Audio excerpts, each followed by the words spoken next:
지난 토요일에요. 3월 30일이죠. 오후에 33개월 여자아이가 집 근처 도랑이라고 볼 수 있는 크지 않은 뭐 연못이라고 보기 어렵고요. 한 1m 정도 되는 깊이로 알려져 있고요.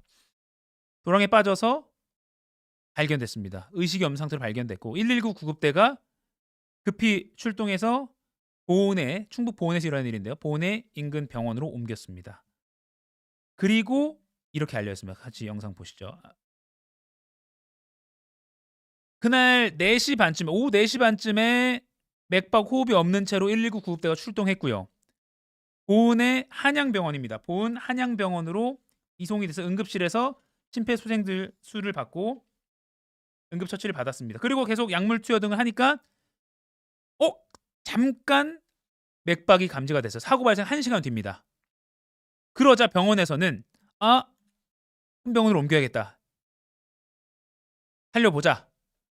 라고 해서 요청을 했는데 지금 보십시오. 충북 보은에서 일어난 일인데 청주, 대전, 세종, 천안, 성남, 수원, 화성 등등 수도권까지도 전원 요청을 했지만 가능한 곳이 없었습니다. 그리고 저녁 7시 다시 심정지가 왔고요. 최종적으로 저녁 7시 40분에 사망 판정을 받았습니다. 그냥 안타깝네 하고 가기에는 이렇게 또 벌써 잊어졌잖아요. 저희가 이것도 4월 1일 날 전해드렸는데 지금 4월 4일인데 벌써 수면 아래로 가라앉은 느낌입니다. 그런데 그냥 안타깝네라고 하기에는 짚어볼 대목들이 워낙 많습니다. 그래서 현지 병원 보은 한양병원의 관계자분을 연결해서 대체 왜 전원이 이뤄지기 어려웠는지 등등을 좀 물어보고 직접 좀 물어보고 답을 좀 찾아보도록 하겠습니다. 보은 한양병원의 김형성 총괄본부장님 연결돼 있습니다. 김형성 본부장님 나와 계시죠? 예, 예. 네. 일단은 벌써 이 3월 30날 이 33개월 여자아이 사건이 수면 아래로 좀 묻히는 상황인데 이렇게 네. 그래도 중요한 사회적 의미가 있는 사안이잖아요. 그래서 그 취지에 동의해 주셔서 바쁘신 와중에도 저희 인터뷰에 응해 주셔서 감사합니다. 일단 보은 한양병원이 보은군의 유일한 병원급 의료기관이라고 알고 있습니다. 일단 병원 좀 간단히 뭐 어느 정도 규모인지 소개를 해주시고 보은군에서 이 보은 한양병원 어떤 역할을 하고 있는지 좀 소개해 주시죠. 네. 저희 병원은요, 총 병실은 112병상을 유지하고 있고, 진료과는 소아과, 내과, 이개과와 가정의학과, 일반외과, 정형외과, 비뇨기과는 공중보건의사 4명 들어와 있습니다. 그리고 영상의학과 전문의가 있고, 응급실에 당직 의사가 2분이 근무를 하고 있습니다. 그리고 인공심장실을 운영하고 있으면서 건강검진센터까지 부서를 같이 운영하고 있는 상태입니다. 예. 저희 의사분은 한 10명 정도가 계시다는데 맞나요? 예, 맞습니다. 네, 간호사 22명. 예, 그리고 조무사가 24명이 있고요. 네. 그리고 이제 영상의학과 직원들이 6명, 음. 물리치료사 4, 임상병리사 6, 이런 식으로 하고 나머지 행정 직원들을 해서 거의 100명의 직원이 근무를 하고 있습니다. 그럼 보은 군민이 한 3만여 명으로 알려져 있는데 보은 군민이 의지할 수 있는 보은 군 내 가장 큰 의료기관이다라고 보면 되나요? 보은 군 예, 내에선 그런가요? 그렇죠. 보험군의 이제 병원급으로서는 저희 병원이 유일하고요. 예. 이제 개인 로컬 병원들이 몇 개 있고, 예. 이제 요양병원이 있고, 정신과 병원이 있고 그렇습니다. 예, 다만 이제 종합병원은 아니고 그렇죠. 예, 예. 예, 우리가 흔히 이제 뭐 단계 뭐 갖춰야 될 규모나 이런 게 있는데 우리가 흔히 알고 있는 뭐 서울 아산병원 이런 게 이제 가장 상급 종합병원이고 그 아래 종합병원이 있고 그 다음에 병원급이 있는데 이제 보은 한양병원은 종합병원보다는 한 단계 아래인 상황입니다. 예, 예, 맞습니다. 하지만 보은 군민 3만여 명을 사실상 책임지고 있다라고 봐도 과언이 아닐 거고 지난달 그렇죠. 30날 있었던 33개월 여자 아이도 보은군에서 안타까운 사고를 당했고 그래서 119도 이 보은 한양병원으로 일단 1차적으로 이송을 했습니다. 물론 이제 당시 아이 상태에 대해서 여러 의학적인 추정은 나옵니다. 뭐 큰 병원으로 옮겼어도 살리기 어려운 상황으로 보인다라는 응급 의료계의 설명도 언론을 통해서 알려지긴 했는데 이런 내용을 일단은 좀 차치하고 10개 상급 병원에 전원 요청을 했는데 거부당했던 그 상황 좀 상세히 설명해 주시죠. 네. 사실상 우리 진행자님 그 거부라기보다는 네. 당시 상황이 이미 아이가 119에 이제 신고 접수된 게 16시 20분경에 접수가 돼서 40분경에 119가 현장에 도착을 했고요. 네. 그리고 50분에 저희 병원에 응급실로 들어오게 됐던 겁니다. 네. 근데 그 이전에 이미 심정지 상태가 계속 있었던 상태고, 그러나 이제 119에서부터 영상으로 해서 심폐소생술을 그 보호자한테 시키고, 예. 119 후송 도중에도 심폐소생술을 하고 오는 상태였고요. 예. 또 병원에 와서도 심폐소생술을 계속 진행하면서, 에피드릴이라는 약물을 이제 투여를 계속 진행을 했던 겁니다. 예. 그 결과 이제 17시 33분경에 ROSC라는 그 자발적 심장박동 증후가 나타나서 네. 이제 희망을 갖게 됐던 건데 그것은 보통은 일시적인 현상이라고 의료계에서는 이야기를 하고 있습니다. 예. 그렇지만 이제 저희 병원 의료진들은 당시 이제 보호자들이라든지 이런 분들이 이제 간절히 원했던 사항이기 때문에 예. 인근 병원들에 계속 연락을 취하고 이 상태의 이제 환자를 전원을 보내기 위해서 노력을 했던 겁니다. 네. 근데 사실 이제 보호자한테도 저희 의료진은 이 상태로 전원을 가는 그 앰뷸런스 안에서 다시 사망할 수 그러니까 이 증상이 없어지고 심정지 상태가 다시 될 수 있다라는 설명도 했고 네. 어, 가는 도중에 사망할 가능성이 높다라는 그 설명까지 다 마쳤던 상태입니다. 그러나 네. 이제 보호자들이 계속적으로 상급병원 전원을 요구를 하다 보니까 저희 병원에서는 최대한 많은 곳까지 연락을 하고 최선을 다했던 상황입니다. 네. 그러니까요. 최선을 다했던 상황임은 국민들이 언론 보도를 통해서 이제 다 이해를 하셨는데 네, 거부당했다는 표현이 사실은 뭐 어떻게 보면 의료계 입장에서는 부담스러운 표현일 수 있긴 합니다. 왜냐면 보은 한양병원에서 계속 상급병원과 협력을 해야 되는 계속 앞으로 나가야 할 상황인데 거기가 네, 거부했다고 표현하면 보은 한양병원 입장에서 조금 부담스러울 수도 있는 표현이라고는 느껴지네요. 그러니까 협력이 그때는 당연히 병원들도 어떤 사정이 있을 테니까 협력이 이루어지지 않았는데 네, 이런 33개월 아이 같은 사례가 응급실 뭐 저희는 이제 응급실 매일 가진 않지만 네. 병원에 계셔 보면 이런 위태로운 수준의 응급 환자가 얼마나 자주 들어오나요? 사실 저희 지역에서는 월 평균 4명에서 5명 정도의 CPR 환자가 발생이 됩니다. 예. 평균적으로 보면 이제 4~5명이 되고, 저희가 23년도 그 한 해를 봐도, 예.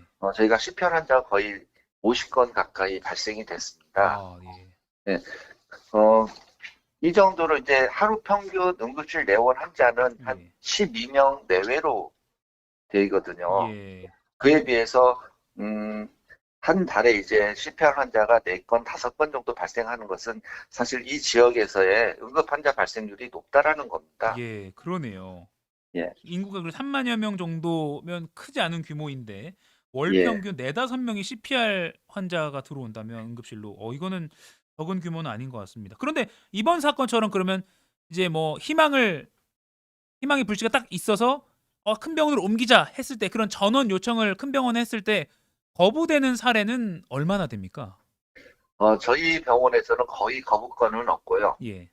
거의 이제 인근 그 종합병원과 대학병원들하고 지금 저희가 협력 체계는 다 구축을 하고 있습니다. 예. 그래서, 환자 상태에 따라서는 거의 다, 전원을 시켜서, 음. 해당 병원에, 그 상급병원에 보내고 있는 실정입니다. 예. 근데 이제 이번 이 의정 갈등이라고 흔히 표현한 정부와 의료계 갈등 때문에 각 뭐 대형 병원의 전공의들도 빠지고 교수들도 진료를 축소하고 이런 것도 혹시 좀 체감이 되십니까? 이런 것 때문에 좀 예전 같으면 요 정도 상태도 전원을 받아줬는데 요즘은 좀 더 까다롭게 이 정도는 거부를 또는 협력이 안 된다고 통보를 받거나 그런 게 좀 최근에 체감이 되시는 게 있나요? 아니요, 그 부분은 사실상 없습니다. 아직까지는 없다. 그런 말씀해 네네. 주셨습니다. 네. 이번 그 33개월 여자아이 사례를 두고 아무튼 안타깝게 그 아이가 소생의 가능성이 크지 않았다 하더라도 전원이 이루어지지 않았던 점에서 참 뭐 부모 입장에서도 국민들 입장에서 안타깝다는 그런 의견도 많이 있었는데요. 그래서 예, 지금 이런 상황을 좀 짚어보는 게 의미가 있는 것 같습니다. 네, 어, 만약에 의료진이 더 근처 대형 병원에 많았다면, 또는 베드가 더 많았다면, 또는 병원 자체가 더 많았다면 조금 전원 같은 게 더 활발히 협력이 더 이루어지지 않았을까라는 아쉬움도 있고요. 네. 그냥 병원 현장에서 보시기에는 전원에 관해서 포커스를 맞춰서 봤을 때는 좀 어떤 점이 아쉽다라고 보세요? 사실 전원이라는 부분으로 아쉬운 것보다는요, 네. 우리나라의 의료 체계에 대한 부분이 좀 아쉬운 부분이 있다라고 저는 생각이 됩니다. 예. 사실, 우리 그 전국에, 어, 저희 같은 이제 그 의료 취약 지역에 이제 거점 응급 의료기관들이 있습니다. 예. 사실 응급의료 시설로 돼 있는 곳으로 해서 당직 의료기관이 30곳이 있고요. 예. 전국 지역 응급의료기관이 64곳이 있습니다. 예. 총 94곳인데 이 중에 이제 군립으로 해서 군립의료원은 22곳이고요. 음. 72곳이 이제 개인 또는 법인이 운영을 하고 있습니다. 예. 근데 이런 취약지에 이제 거점 응급의료기관들이 있는데 이 기관들이 사실상 다 영세하다라는 거죠. 음. 그래서 이 기관들에서 1차 응급의료를 담당을 하고 있는데 이 1차 응급의료를 담당하고 있는 이 거점 병원들이 예. 제대로 된 시스템을 갖추고 있다라고 하면은 어느 정도의 이런 환자들이 병원에 들어왔을 때 생존율이라든지 케어가 되고 또 상급병원 전원 보내기 전에 골든타임 확보하는 데 있어서 네. 큰 역할을 할 수 있다라는 거죠. 1차적인 그 거점 병원 역할을 하는 곳이 더 뭔가 시설이나 인원이나 이런 게 확충돼야 된다. 이렇게 좀 보시는 거군요. 예, 맞습니다. 예. 그러면 이제 좀 다른 사안이긴 한데, 지방의 중급 병원, 특히 대도시가 아닌 곳, 뭐 보훈군도 포함이 될 것 같습니다. 의사, 간호사 구하기가 참 어렵다라는 거는 많이 알려져 있는데, 네. 실제로 얼마나 어려운지, 그러니까 뭐 예를 들어 뭐 보훈 한양병원이든 아니면 인근에 뭐 들으신 얘기든 연봉이나 처우를 이렇게까지 했는데도 안 구해지더라, 이런 사례가 있다면 좀 소개해 주시죠. 예. 사실 요즘 젊은 층들, 꼭 의사 집단이 아니고 예. 일반 집단들에서도 내 삶을 영위하고자 하는 그런 그 추구가 높지 않습니까? 네. 근데 저희 시골 같은 데 들어오면은 저녁 8시면 이미 불이 다 꺼집니다. 음. 그러니까 급여를 아무리 많이 준다 하더라도 내 삶을 영위해 삶의 그 질 자체가 떨어지다 보니까 네. 지원자들이 떨어지는 것 같습니다. 음. 봉급은 사실 대도시에서 1,000만 원을 받든 실수령액을요. 네. 이런 지방에 와가지고 뭐 2천만 원, 3천만 원을 받든 쓰는 돈은 한계가 있다라는 거죠. 예.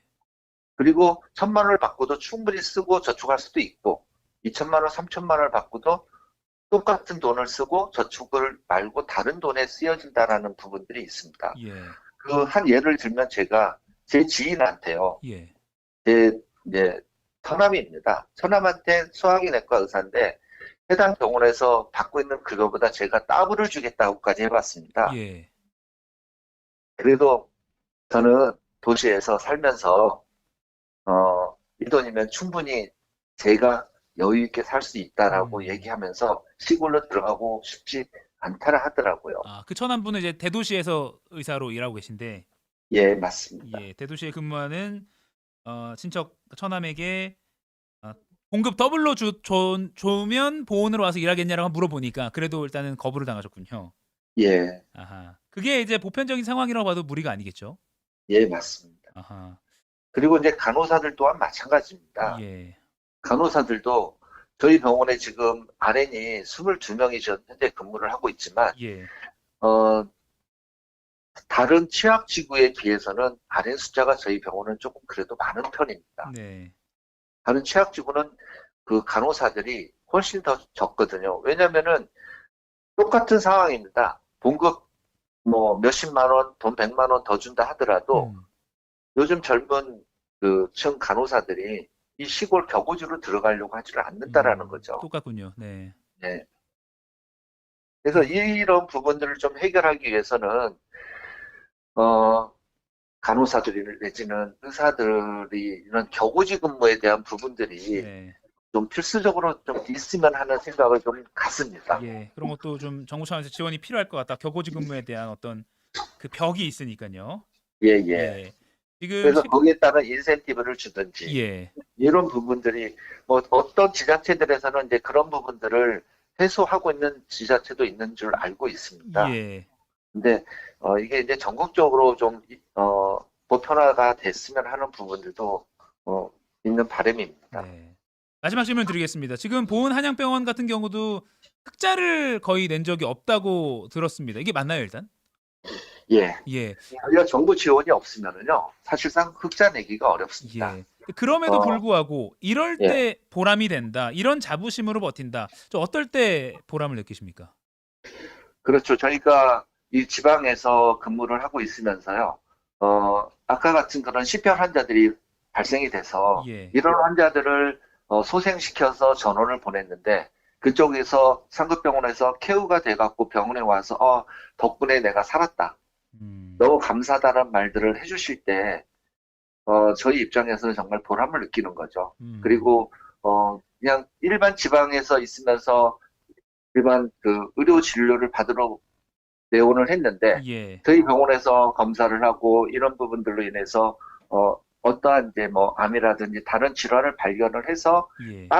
빠른 치료를 받을 수 있게끔 그 조치를 해줄 수 있을 때 정말 보람을 느끼는 겁니다. 네.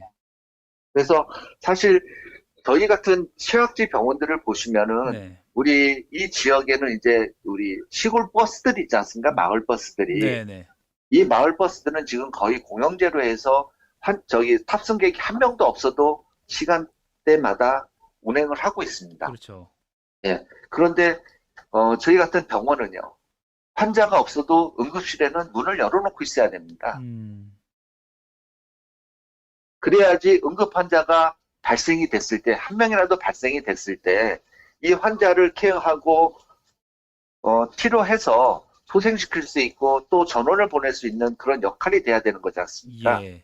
예. 근데 이런 부분들을 하기 위해서는 사실 취약지 응급실에 장비 지원과 재정적인 지원, 인력 지원들이 필요한 부분이라고 보거든요. 예. 근데 이 부분들이 사실 지금도 취약지 응급의료기관에 약간의 돈이 지원금이 나옵니다. 근데 이 지원금이 나오지만 이 돈에 따른 그 성격이 틀린 부분이 있어요. 응급실에 대한 부분의 평가 기준이 대도시랑 저희랑 똑같습니다. 아. 그러면은 저희는 인력에서도 좀 어려운 부분이 있고 이런 다른 장비 부분 이런 부분에서도 어려운 부분이 있는데 네. 이거에 따라서 저희가 평가에서 점수를 낮게 맞으면은요 지원금에서 또 깎입니다. 다시 회수를 해갑니다. 예. 다 회수를 해가다 보니까 사실상은 이 제도 자체가 병원급에 저희 같은 시골 병원급에는 맞지 않는다라는 거죠. 평가 기준 자체가 어떻게 보면 조금 더 달라지고 세분화되겠네요. 대도시에 있는 병원과는. 그렇죠. 그러니까 지금 우리나라 의료법이나 이런 평가 기준을 보면은요, 대도시 종합병원급의 이상의 법이 돼 있는 거지, 저희 같은 지방 중소병원들에 따르는 의료법이라든지 규정이 하나도 없다라는 겁니다. 네. 그리고 어떠한 사항, 응급실에 대한 규정이든지 병원 운영에 대한 규정이든지 모든 부분들이 다 종병급 이상, 도시의 동병급 이상 대학병원들에 대한 기준에 다 맞춰져 있습니다. 예. 그러다 보니까 저희 같이 취약지에 있는 이런 중소병원들은요, 그 기준을 따라가려고 하면은 않죠. 따라갈 수가 네. 없다라는 겁니다. 알겠습니다. 그래서 그런 부분을 조금 정부도 좀 잘 듣고 보완을 해 줘야겠네요, 정말로. 그렇죠. 예. 그래서 저는 이 자리에서 말씀드리고 싶은 거가 사실 이런 의료 취약 지역에 있는 이런 그 거점 병원들에 대해서는 준공영제가 시행이 된다라고 하면은 예. 이게 바로 국민들을 위한 그 의료 정책이 될 수가 있는 거고 네. 또 이번과 같은 그런 그 응급 상황이 발생됐을 때 네. 제대로 1차적으로 응급 진료를 해서 골든타임을 충분히 확보하고 1차적인 그 응급 의료를 완료를 지을 수 있고 확진을 내려줄 수 있는 그런 기관이 될 수 있다라고 판정이 예. 좀 확신을 갖습니다. 알겠습니다. 좀 그런 네. 말씀을 좀 깊이 듣고자 저희가 좀 연결을 부탁드렸고 지금 이제 네. 한 20분 가까이 지금 인터뷰를 했는데 저희가 더 여쭙고 싶지만 그래도 뒤에 네. 순서들이 좀 남아 있어서 여기서 마무리를 좀 해야 될 것 같습니다. 다만 말씀하신 대로 어 사실은 뭐 다른 언론 보도나 이런 데서는 이제 시간 관계상 뭐 짧게 네, 인터뷰할 수밖에 없는데 지금 한 20분간 말씀해 주신 걸 들어보면 아무튼 이번 뭐 보은 그 33개월 여자아이 사건 안타까운 사건을 토대로 해서 아 벌써 잊혀지고 있지만 그러지 말고 지금 상황이 어떤지 그리고 뭐 격오지 근무에 대한 어떤 그런 현실적인 방안, 지원 그리고 응급실 평가 체계가 대도시의 큰 병원과 지역에 있는 작은 병원이 똑같은 그런 상황. 그러다 보면 당연히 밀릴 수밖에 없으니까요. 그런 상황까지 네, 해서 조금 두루두루 이 인터뷰를 병원 의료 정책을 하는 분들이 좀 잘 들어줬으면 좋겠다는 생각도 드네요. 하지만 CPR 환자가 이송됐다가 전원시켜서 다시 살아나서 다시 우리 보훈 한양병원에 와서 덕분에 살았다라고 인사할 때 그런 자부심으로 잘 버티고 있다까지 네, 네, 말씀을 해주셨습니다. 보은 한양병원의 김형성 총괄 본부장님과 함께 보은 상황을 토대로 지역의 크지 않은 규모의 병원 상황 알아봤습니다. 바쁘신 시간에 인터뷰 응해주셔서 감사합니다. 네, 감사합니다. 네. 네. 네, 많은 분들이 의견을 남겨주고 계신데요. 뭐 지방병원의 고충이 잘 느껴지네요라고 웰시코기님이 말씀해 주셨고 의료계만의 문제가 아니라 연구 쪽은 더 절망적이다라고. 그러니까 의료계가 사실 병원 현장에 환자를 진료하는 그런 의료계만 있는 게 아니라 사실 저희는 그렇게 생각하지만 또 그 기반이 되는 기술 또 연구를 하는 그런 분야도 있잖아요. 거기도 많이 취약하다라고 하신 분들 계시고요. 예쁘고 소중한 아기 지켜주지 못해서 안타깝습니다라고 앞서 사건에 대해서 또 안타까운 마음을 표현해 주신 분도 계셨습니다. 네, 이번 인터뷰 사실은 저희도 고민을 많이 했습니다. 많은 분들이 뭐 좀 복잡하고 뭐 이렇게 아유 뭐 안타까운 일인데 뭐 이렇게 깊이 들어서 이렇게 생각할 수도 있고 정부가 해야 될 일 아니야?